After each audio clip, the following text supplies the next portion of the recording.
In the shadowy pages of Roman history, few women are remembered with such a mix of allure and condemnation as Valeria, Messalina, the young wife of Emperor Claudius.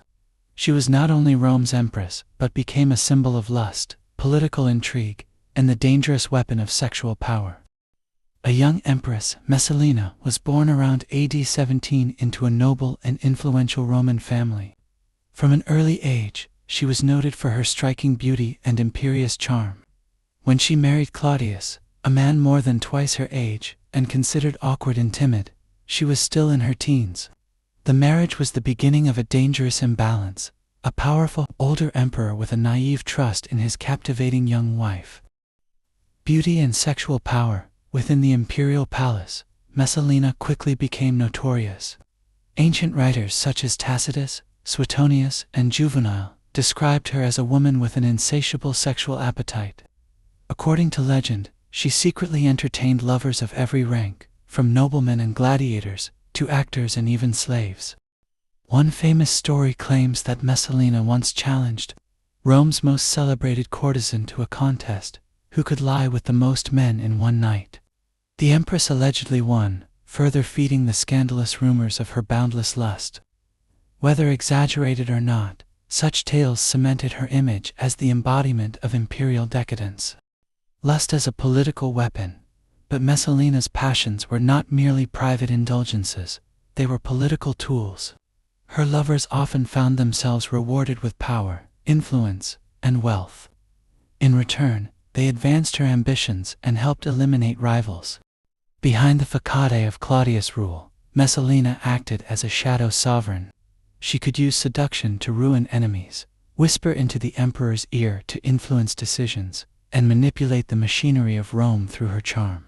To later Roman historians, she became the archetype of the femme fatale, a woman whose allure could destroy men and kingdoms alike. The fatal affair with Gaius Silius. The most dramatic chapter in Messalina's life was her affair with Gaius Silius, one of the most handsome and powerful men in Rome. Unlike her other liaisons, this was no secret. Messalina openly flaunted her relationship with Silius, shocking the Roman elite. In AD 48, when Claudius was away, Messalina and Silius went so far as to stage a mock marriage ceremony. For many, this was no longer just adultery. It was an act of treason, a bold attempt to replace the emperor with a new husband.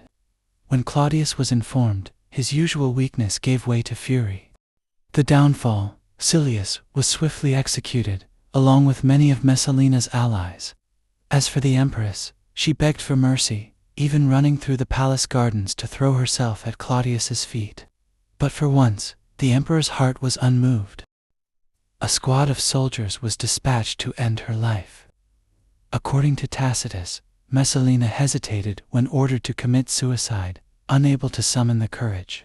In the end, it was a soldier's blade that struck her down. She was only about 30 years old, beautiful, young, and utterly disgraced. Messalina in culture and memory. After her death, Messalina became an eternal symbol of unrestrained female sexuality and the dangers of lust entwined with power. Roman historians immortalized her as a warning against women who overstepped their roles. Later ages, from Renaissance painters to modern playwrights and filmmakers, embraced the image of Messalina, the wanton empress, weaving her into art, literature, and legend. Yet modern scholars ask, how much of this image is truth, and how much is male invention? In a patriarchal society, where women rarely held political authority, it was easy to portray an ambitious woman as depraved. Messalina may indeed have been passionate and manipulative, but she may also have been the victim of history written by her enemies. Conclusion: Messalina's story is one of contradictions.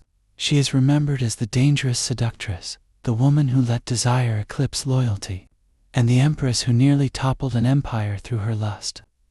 But her tale also reveals how ancient Rome viewed powerful women, with suspicion, with fear, and with eager condemnation.